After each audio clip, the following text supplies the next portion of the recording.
If you have a list of tasks that need to be completed, those tasks may require selecting the context, known as the scope, before entering setup data.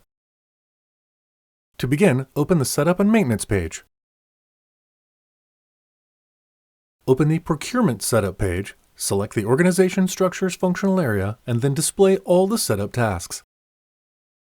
The Scope column displays the value that was selected last. In this case, you haven't performed one of these tasks before, and therefore no scope is selected.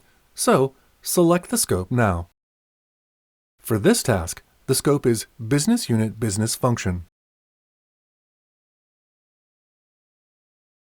Set up the Business Unit Business Function for the business unit called Vision Retail. Select it, then save it to add it to the scope.